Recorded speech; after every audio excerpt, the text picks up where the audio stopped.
Yes, good morning and welcome back to the Football Tribe TV channel. Robert Kesakos is your usual suspect.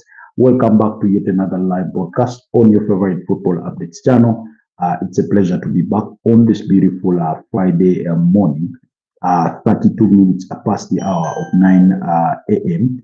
We do come to you live from the streets of Kampala, Uganda, to bring you once again the latest from the world of football to discuss what there is to come over the course of the weekend. So please do indulge me as we do have an insight in what's to come. And we have a preview, like I promised you, following last night's podcast, in which we did look at how or what Man United need to do to overcome Liverpool. So I thought today, like I promised, we should be extending with some of that action to come. Good morning, Pedri. How are you doing? How is your morning? Are you sipping on some pineapple juice before running out of the house to go get to whatever it is that you ought to do? You know, what's happening in your world this beautiful Friday morning? I think I'm failing here with the rule of thirds. In as far as the placement of our camera is concerned, I need to adjust. Okay, hope that's slightly later. Oh shit.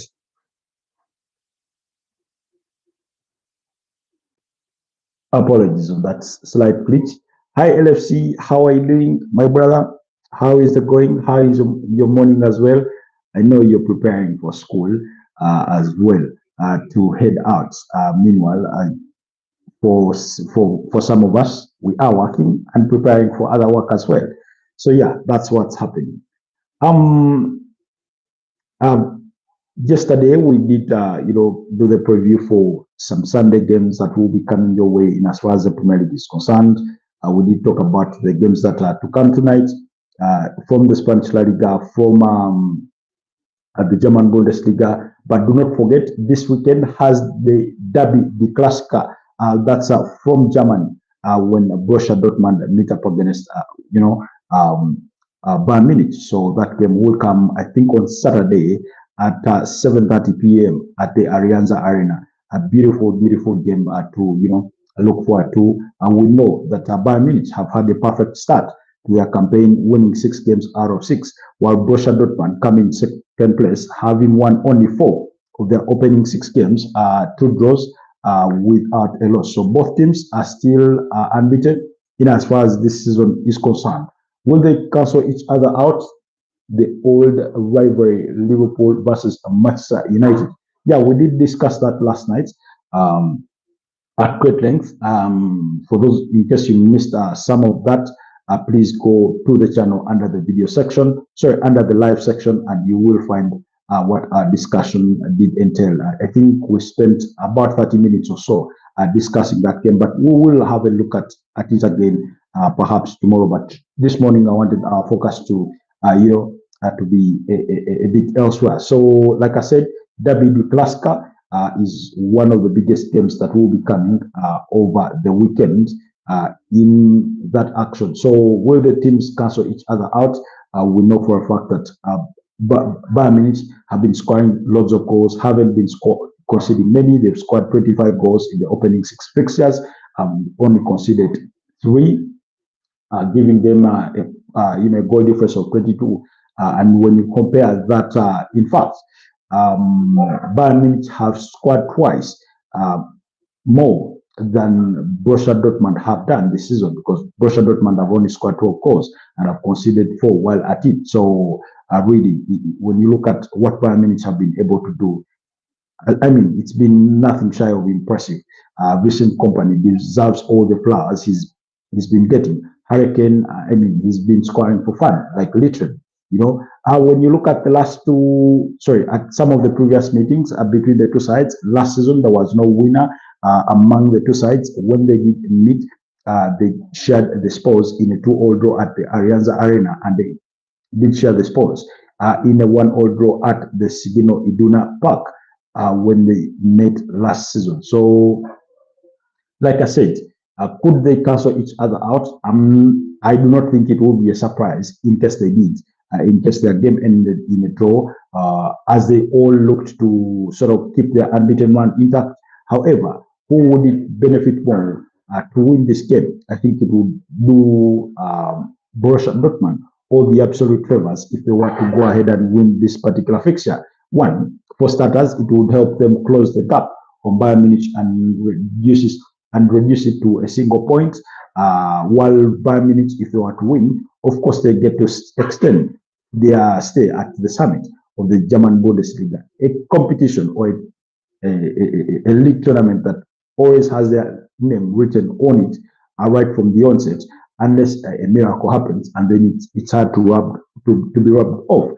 Maybe midway the season or at the tail end of the season, like we saw in the campaign of 2023-2024, when Bayer Leverkusen went on to win it, while being unbeaten while at it. So then when you wind things a little further back, last season but one, Borussia Dortmund did beat up against Bayern Munich by 2-0 at the Allianz Arena, while Bayern Munich also managed to beat up against Dortmund by 4-0 at the Signal Iduna Park. So you can see that it's a game of, I wouldn't want to say evenly matched teams in terms of player quality, but every time they face off with each other, just sometimes we have a difference. Sometimes Bayern Munich get the advantage. Sometimes Borussia Dortmund run away with it.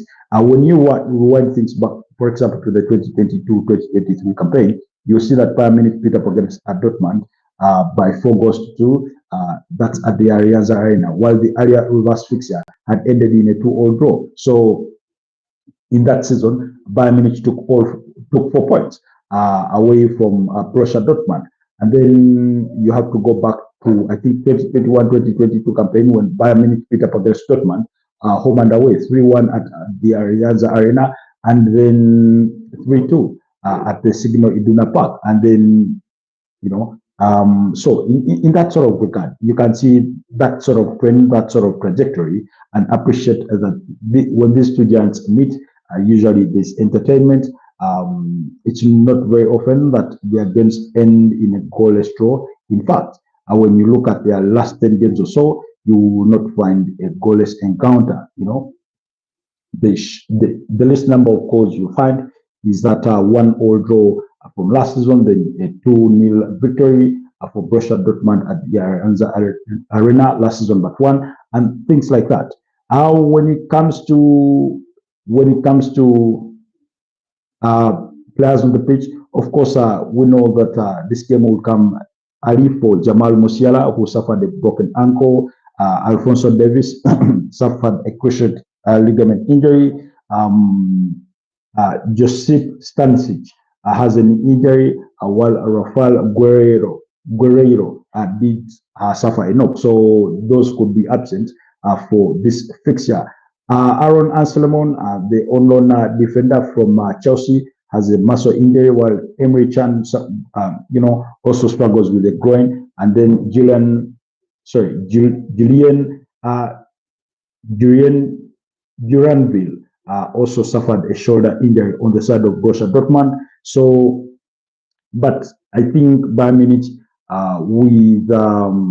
with Hurricane, Michael Olise, Melissa Ginabre, all those kinds of players being at the top of their game, you think or you get the feeling that they could do a number over Borussia Dortmund, who are under the charges of Niko Kovac.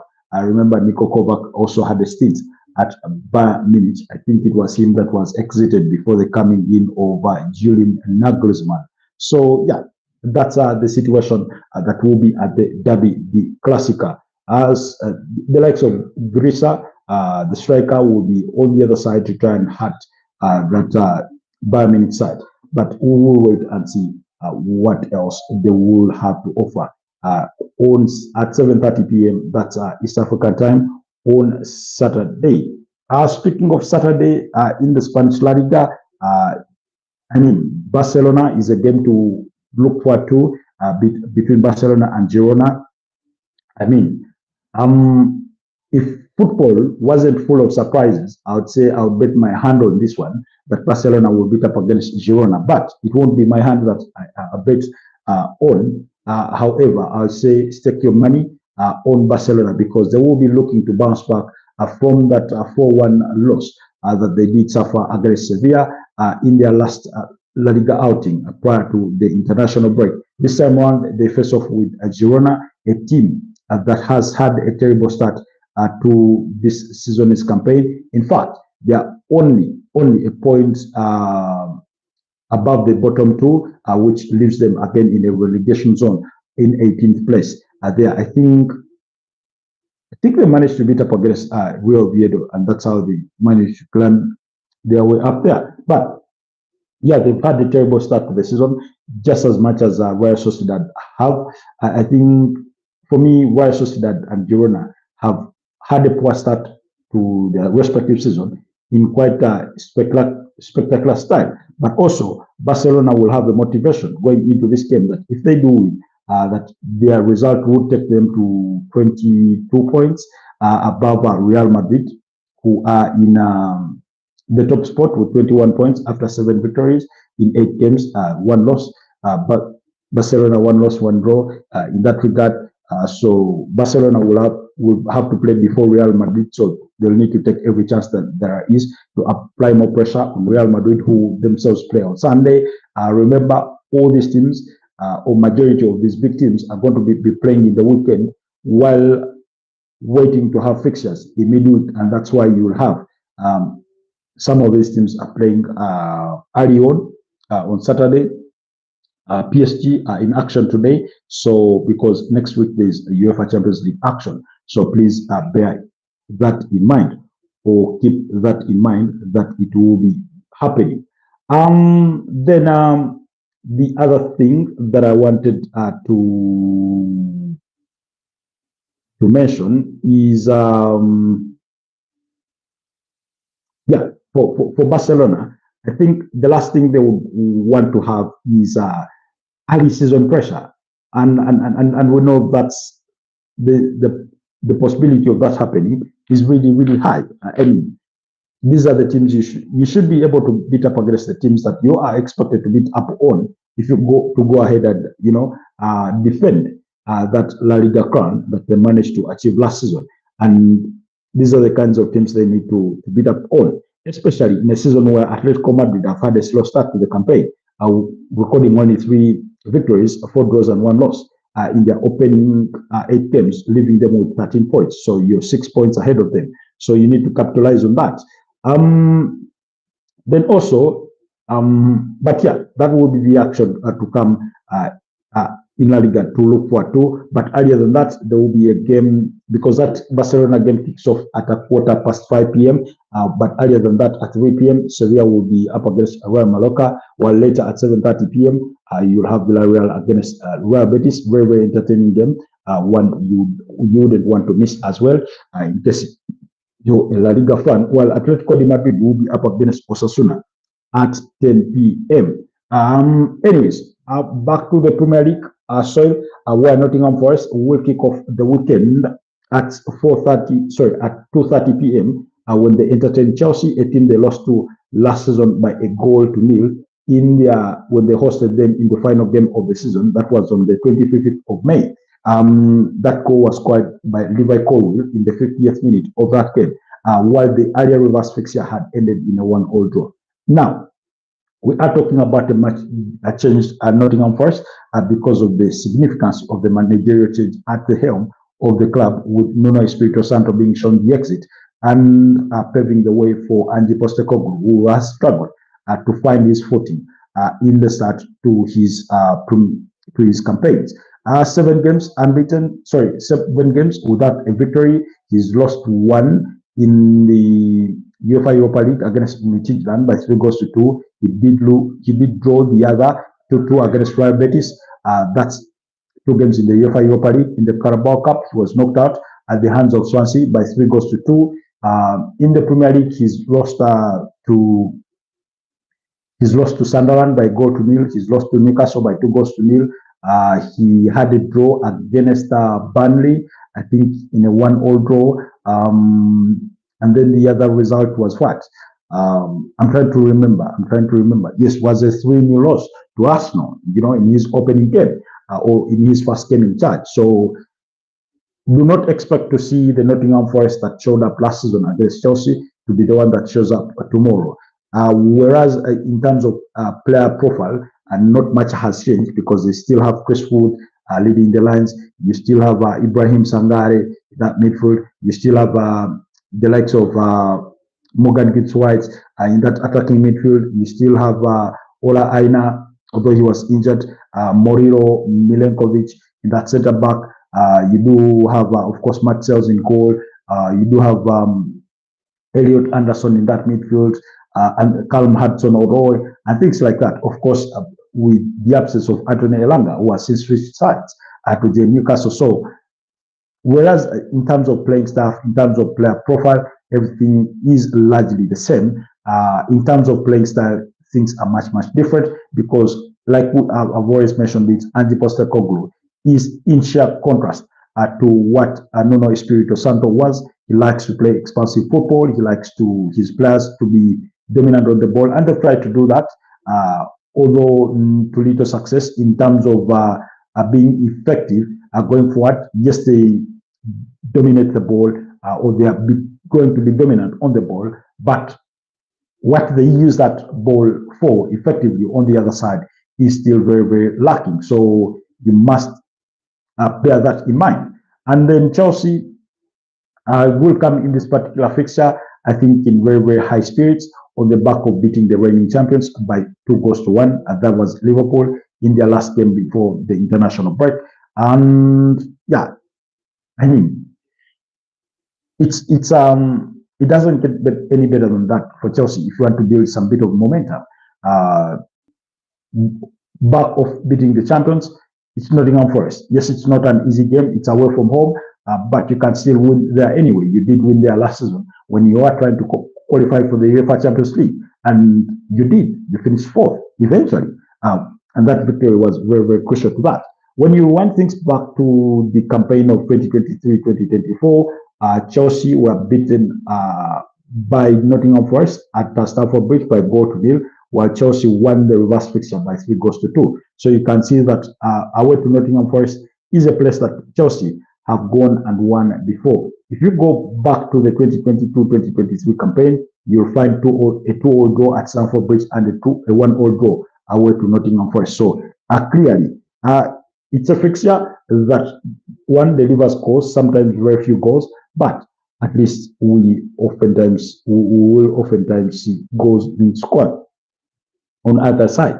Like I said, Chelsea have some injury concerns, not just a few, but quite many.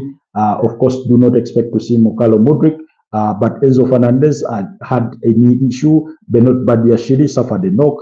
Levi Colwill suffered a cruciate ligament injury. Dario Esugo struggling with a thigh injury. We know all about Liam Delap with a similar issue.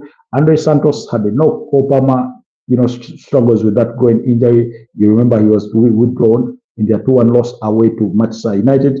Wesley Fofana suffered a concussion, but I think he should be ready to return. Tosin Aderabio had a calf injury. Robert, how long is Mokalo Modric away from football for?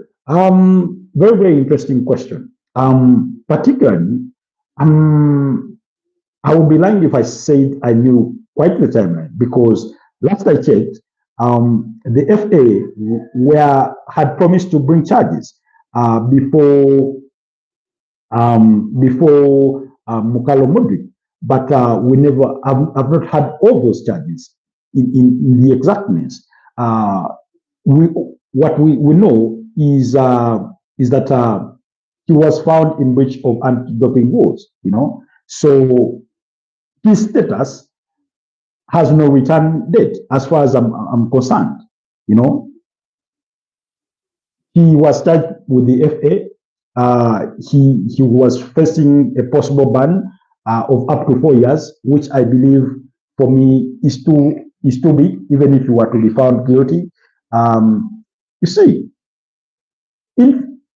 when administering punishment, one, you need to send a message, but also you need to sort of be humane enough in a sense, because we're talking about a player who is what, 23 now, Mokalo Modric, possibly 23 years of age. I mean, not too old, So and we're talking about this when he's missed almost a year of football. He's 24 years of age. Literally, he still has his whole career ahead of him. Now, if you ban him for 4 years, that's a huge debt. That's a huge debt. 2 years will be sufficient if, in case he is guilty. But also, we've seen players being penalized for, particularly in the work of Mukalo Modric. He's had to stay away from football, even though they are yet to find him guilty, because he he has to defend himself before the FA. Now, when he was found with those, he was found to have breached the anti-doping rules. All the football association did was to say he's going to be, they will charge him, but the actual charges have hence not come forward. But while we wait for the actual charges to come, uh, while we wait for the conclusion of those charges that the FA promised to bring against him, which, and this was in June, when they brought this, June this year, yes, they've not given the actual punishment. You know, I do not know whether the matter is still before an independent committee to try and investigate further. But according to multiple reports, we know that he's currently serving that suspension or that indefinite ban from football due to his ongoing case involving the anti-doping rules violation after being charged by the FA. That was in June. He has been out of football since 2024. You remember, was it 2024? Sometime around that.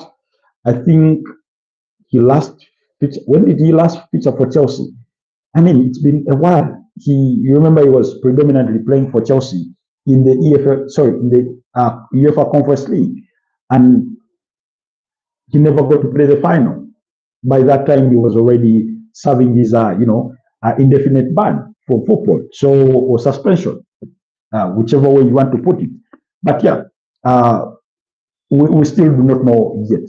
But the reports did suggest that he was facing up to 4 years of a ban from football if he were to be found guilty. Now, we are still waiting. So your guess is as good as mine. But we'll deliver the news once it does come out about Mukalo Modric, who seems to be more or less a forgotten character in as far as football is concerned. But yeah, he's among the absentees for Chelsea. Like I said, Richard James also did suffer a hamstring. Now, again, Richard James, very, very exciting player, one of the standout players in their 2-1 victory against Chelsea, and yet here we are seeing that he has already suffered an injury. But it's been almost a fortnight. Ever since then, we can hope that maybe it gets better if it was a minor issue. So Chelsea will be without those players. As on the other side, Nottingham Forest will be without Chris Wood, Douglas Luiz, Ola Aina. I think Douglas Luiz, although he's yet to feature for this Nottingham Forest, for me is a huge miss because he's a very, very incredible player playing in that midfield. So, yeah, we're talking about the Chelsea side that are 11 playing against a 17th placed Nottingham Forest. Now, whereas positions may not hold much in terms of form, when you get to face depending on which profile you're facing up on. For example, if let's say Arsenal were to play against Man United, regardless that Man United are 10, it wouldn't take away the fact that United are a big team and that it will be a rivalry of a match. So, anyways, that notwithstanding, my expectation is for Chelsea to go away to Nottingham Forest and exploit those spaces that they are beginning to leave, because the Ange Postecoglou that you watch at Tottenham Hotspur is not any different from the one that is going to Nottingham Forest. He's still the kind of a coach that wants to play that expansive football, press high up the pitch, and then leave themselves vulnerable at the back, which could cause them problems. So yeah. But even with all those sort of injuries that we've highlighted, Chelsea would still have a very, very strong starting 11, because like we saw against now in that back line, Trevor Chalobah, I think will have returned from suspension. Then you do have Joshua Achepong, who can play alongside him. Benoit Badiashile, yes, he has a knock, but he could have recovered from that by then. Malo Gusto, Marco Cucurella, Robert Sanchez in goal, of course, midfield, Moises Caicedo, even if they were to be without Enzo Fernandez, Romeo Lavia will play alongside him. And then in that advanced role, who do you play in that sort of attacking midfield role in the absence of Cole Palmer and Enzo Fernandez? Let's see. You play that Tariq George? No. I think who do you bring? Who do you slot in that role? I'm trying to pick on those Chelsea names in that midfield.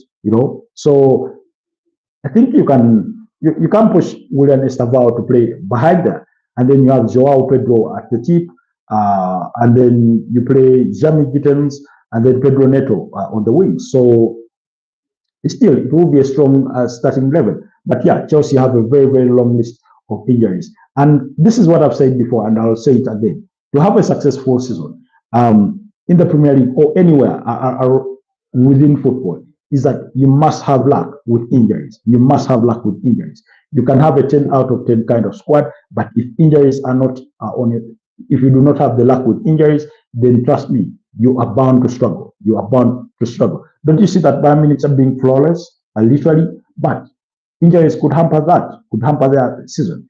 You look at Real Madrid, only one game lost against a rival in Atletico de Madrid, losing 5-2. But a couple of injuries to Vinicius Junior, Kylian Mbappe, the likes of maybe Adagula, and suddenly you'll find Real Madrid struggling. Fede Valverde, same thing would apply to Barcelona. Take out Pedri, take out the way Rafinha has been out, Lamine Yamal in and out of the team, and you've seen those bits of struggles. Ronald Araujo, Juan Garcia is out injured. So take out certain players and they will struggle. Look at Liverpool. They're a very, very good team, have a very strong side, but cause problems to the injuries to the likes of Mo Salah, FTK or Isak, Dominic Soboslai, McAllister, Virgil van Dijk, and suddenly they'll struggle. They're already struggling, in that sense. So you need to have it your way with injuries. But let's wait and see. But my prediction, I think, will be a 2-1 victory for Chelsea. Early kickoffs are always difficult games. Please bear that in mind. But I would still give it to Chelsea to win. Then Brighton will be up against Newcastle. Brighton have not had the strongest of starts to the season, nor have Newcastle themselves. In fact, Newcastle and Brighton have all amassed 9 points, and they occupy 11th and 12th on the Premier League log after only 2 victories in their opening 7 games, 3 draws, 2 losses for either side. So I wouldn't be surprised if they cancel each out other in perhaps a 1-1 draw in that sort of sense. Then Burnley will be up against Leeds United. Like I did say, Burnley beat up against the newly promoted Sunderland in their meeting by 2 goals to nil. I do not know how the look of things will be here, but when you look at some of the previous meetings in the Championship, you can see that one was a goalless draw, the other Burnley won by 1-0. That was at Elland Road. When you go back to the campaign of 2021-2022, you remember in between there they were in the Premier League. I think that was 2023-2024 season. Yes, around that period they were in the Premier League, but excuse me. Burnley and Scott Parker can be a bit hard to score against. These are teams that know one too well each other from the Championship. But I think I would argue that Burnley have a slight edge in this one. They're the home team. So if they were to win it by 1-0, I wouldn't be surprised still. Maybe slightly back briefly on Newcastle. Again, it wouldn't change from the draw that I anticipate, maybe 1-1. It's the kind of result that we saw in part, I think, last season at the Amex Stadium. Yep. So then also, Brighton are very, very capable of beating up against Newcastle. In fact, I think they beat them in the FA Cup by 2-1 and also beat them at St. James's Park by 0-0. So anything can happen, but I'm going for 1-1 draw in that one. Then Crystal Palace up against Bournemouth. We know that Bournemouth have had a very immaculate start to the campaign. They've been a surprise package for me. They've had quite the start to the season that I did not anticipate they would have. I think to say that they've taken me by surprise would be an understatement. Really, given the kind of position that they do occupy on the Premier League table, they are third. Is it third or fourth? Around that. They're fourth, because Tottenham Hotspur are third. Yes, they're fourth, but with a tally of 14 points, only 2 adrift of the top side. In any case, going into this fixture, if they win, they will find themselves at the summit of the Premier League table before Arsenal get to play at 7:30 p.m. against Fulham. So, very, very entertaining fixture. They come against a very stubborn Crystal Palace side, who we know that were unbeaten in the opening 6 games of the league. It took match day 7 to suffer their first defeat of the season at the hands of Everton, losing by 2-1. That late goal scored by Jack Grealish. But it's a game that does not promise too many goals. In fact, when you look at the last 5 meetings between the two sides, last season was a goalless draw, home and away. Then last season but one, that is the 2023-2024 campaign. Bournemouth beat up against Crystal Palace home and away by 1-0 and by 2-0 at Selhurst Park. Then Crystal Palace also beat up against Bournemouth. You have to go back to May 2023 when they beat up against Bournemouth by 2-0. Again, a much changed side in Bournemouth in how they apply themselves. But Crystal Palace also have that jail machine and Oliver Glasner. Bournemouth's last result was a 3-1 victory against Fulham, while that of Crystal Palace was a 2-1 victory over Everton. You want things a little further back, and it was a 2-2 draw between Leeds and Bournemouth, while Crystal Palace were busy beating up against Liverpool by 2-1. So, in sense, you feel that these are two teams that are capable of equally cancelling out each other. Who would I give the edge? I would give it to Crystal Palace, being that they're at home, but I wouldn't be surprised if they too played out a goalless draw or a 1-1 draw. That's tomorrow at 5 p.m. Then the other fixture will be between Sunderland and Wolverhampton Wanderers. Again, Wolverhampton Wanderers have had one of the worst starts to their Premier League campaign. I think they are bottom with only 2 points. From 2 draws that they've managed in the opening 7 fixtures. Not the kind of result you want to have. They are bottom of the league. So we are talking about the Sunderland side, who are in 9th place with 11 points. Now, Sunderland have not been shy going away from home to collect results. And in any case, if you're Sunderland and you're thinking about survival, as they should be, for a newly promoted side, you must look at games like Wolverhampton Wanderers and think to yourself, these are the kinds of games that I should be able to go and win. Nonetheless, when you look at their last 5 Premier League meetings that date to far back as far back as 2010 up to until 2012, thereabout, you'll see that Wolverhampton Wanderers historically won the lion's share of those fixtures, winning 4 out of 5, with Sunderland not winning any, while their very, very last fixture was a goalless draw. Things have predominantly changed,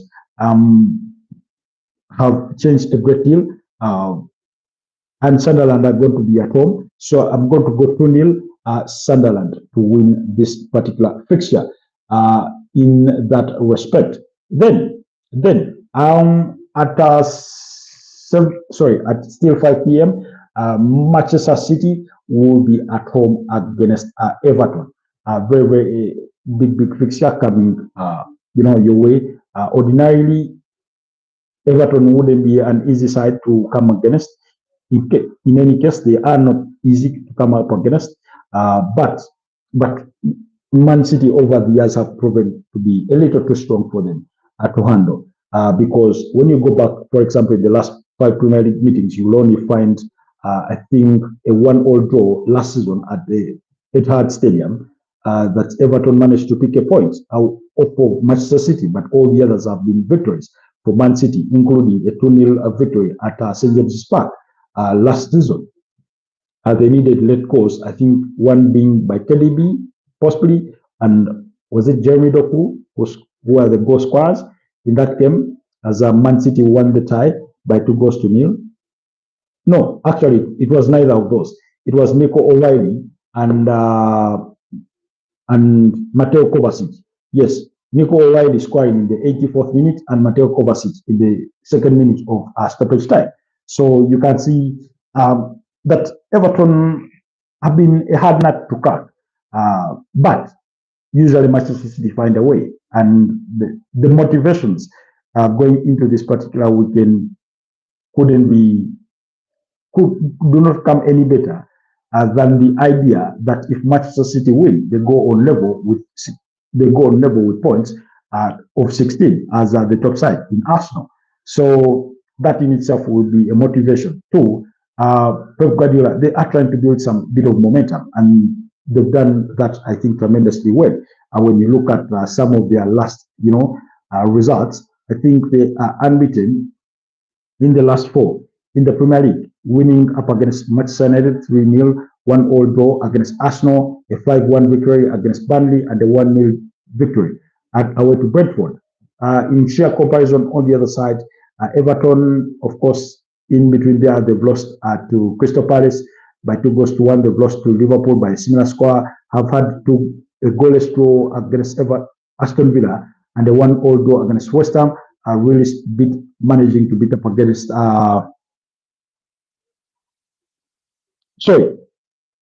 In between there, they've had a 3-2 victory against Wolverhampton Wanderers, a goalless draw against Aston Villa, lost to Liverpool by 2-1, a 1-1 draw against West Ham, and beating up against Crystal Palace by 2-1.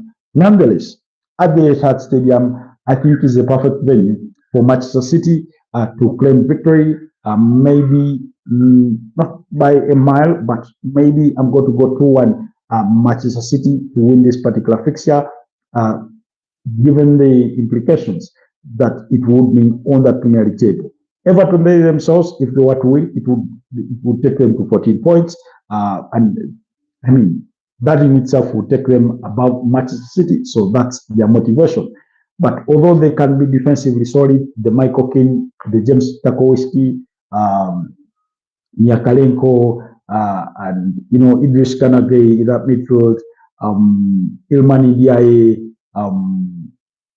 of course, Tony Barry, Beto, the strikers. This is a game in which they are not going to have Jack Grealish, who has been their best player so far this season, in my opinion, because he's an on-loan player for Manchester City. So I think they will miss him in terms of their creativity. It will hurt them. So that's why, essentially, on the side of Manchester City, of course, Rodri suffered that injury setback. He suffered that knee injury. We do not know whether he will be able to make it. Whether he will have returned. Kushanov is one of those injured. Ryan Akinori suffered an ankle injury. I think should be getting ready to be back. Omar Mamush with the knee injury. Rodrigo, it's a hamstring. On the side of Everton, it's Jared Braithwaite and Michael Keane. Michael Keane has a rib injury, while Jared Braithwaite has a hamstring, and these are two centre backs that they tend to rely on. But nonetheless, for me, with the likes of Tijani Reinders, Bernardo Silva, Nico Gonzalez, Mateo Kovacic, Oscar Bob, Rico Ruiz, all those are within that setup. Phil Foden, of course, Brad Erling Haaland, the usual suspects. Jeremy Doku, Savinho. I think Manchester City at the end of the day will be a little too strong. For Everton, Joshko Vardiol, Ruben Diaz, John Stones, former Everton player himself, Nathan Ake, I mean, Matthias Nunes, I mean, Gianluigi Donnarumma in that Manchester City goal. I think at the end of the day, Manchester City will do just enough to win that game, and I'm going for 2-1 victory in favor of Manchester City. Then also, in the late kickoff on Saturday, will be between Arsenal and Fulham. Arsenal versus Fulham. Arsenal versus Fulham will be the late kickoff for Saturday. Again, do not miss out on that action as well for all of you that could be interested. Arsenal will be seeking to maintain their status at the summit of the Premier League table, and they need to win. Anything other than a win could hurt those aspirations, you know. So, however, they go to Craven Cottage where they've not won in the last two fixtures. They managed a draw, and then the other was a 2-1 loss. You have to go back to around, is it March or May 2023 when the last one at the Craven Cottage, beating Fulham by 3-0, a hat-trick of assists for Leandro Trossard in that game. So, yeah.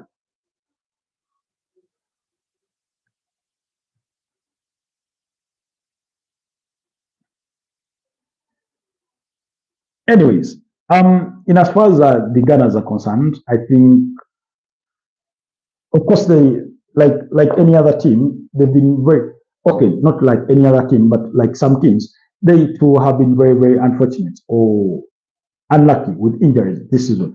Their captain Martin Odegaard has been in and out of the team. Kai Havertz out with a knee injury. Gabriel Jesus still out. Piero Hincap, this one has returned to training, recovering from that groin injury. Noni Madueke is out with a knee injury. Ben White is out. Wasn't in training yesterday with a knock. So, I mean, yeah, those are some of the injury issues that they have to contend with. Gabriel Jesus, you know, has been out for quite a very, very long time with that anterior cruciate ligament injury. Fulham on the other side, Sasa Lukic has a muscle injury. Ante Robinson, a knee injury. Rodrigo Muniz has a muscle injury, missed that game. Raul Jimenez had suffered a knock in their loss to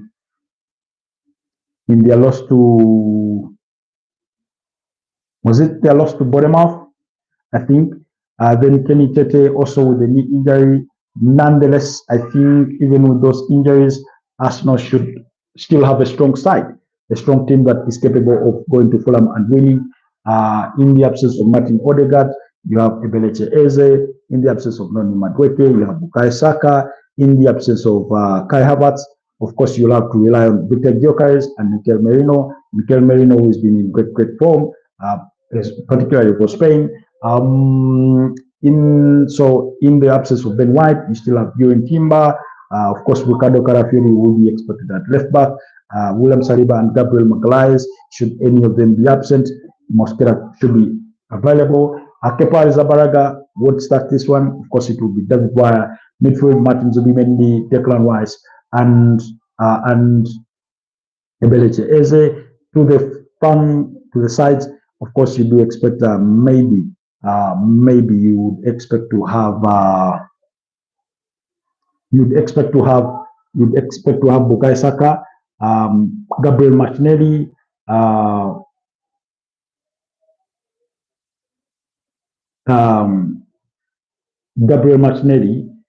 to start ahead of Leandro Trossard, and Victor Gyökeres. Now, should he decide not to start Eze, you still have Ethan Nwaneri to start for you in that attacking midfield role.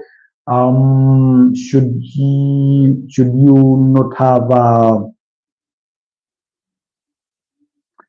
you be without Bukayo Saka, maybe it's not a too big a game for Max Doman to start away to Fulham, and things like that. So Arsenal, overall, on paper, still have a very, very decently a strong side. Christian Nogard is expected to have recovered from his injury that has kept away from action. So Arsenal should also have some more power in that midfield. Remember, it's going to be a bit of a marathon of games until the November international break, and then that means you can give the likes of Martin Zubimendi a bit of a rotation with the availability of Christian Nogard. Maybe they do not get to start, but at least you get them to rest. Because in midweek, Arsenal will be at home against Atletico de Madrid in the UEFA Champions League. A very, very important game that they need to win. They need to win, really. So I think they'll play, having that game in mind that it should be coming underway very, very soon. Like I said, when you look at the statistics from their last 5 meetings, you have to go back to March 2023 to find an Arsenal victory away to Craven Cottage, while the other was a 1-0 draw and then a 2-1 loss. While there, then in last season, but one you'll find a 2-2 draw between the two sides at the Emirates Stadium, while Arsenal won the reverse fixture from last season by 2-1. So, am I positive they will win this one? Fulham have not been in the best of form. If we are for if in matter of speaking, because the last was a 3-1 loss to Bournemouth. Arsenal were winning against West Ham United. So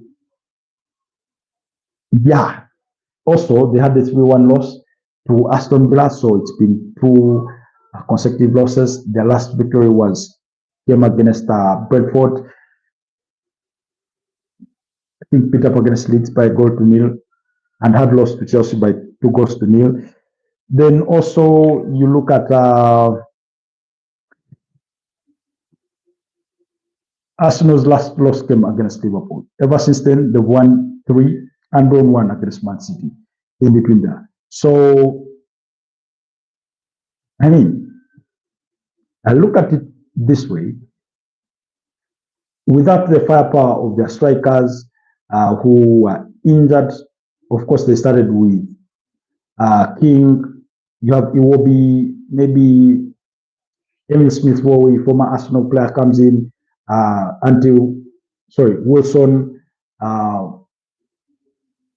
Sanderbad, Ryan Sessegnon, Castagna, and those kinds of players, Calvin Bassey, Bernard Leno, a former Arsenal player himself.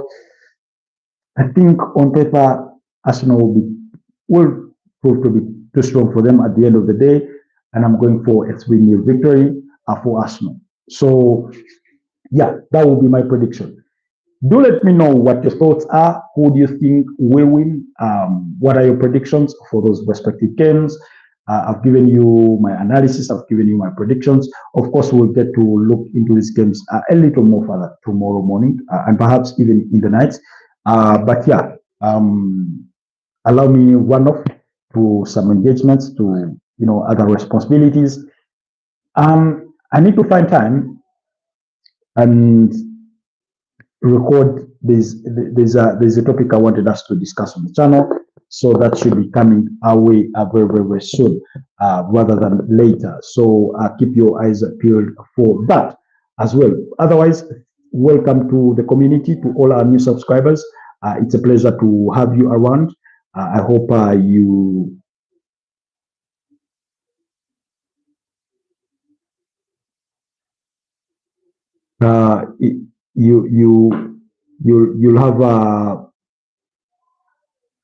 have I hope you enjoy your stay with us. Sorry. I hope you enjoy your stay with us. In as far as being on the Football Tribe UG channel is concerned, because I see our numbers have been improving. We are at 2,124. Positive stuff. But like I've told you, now it's about the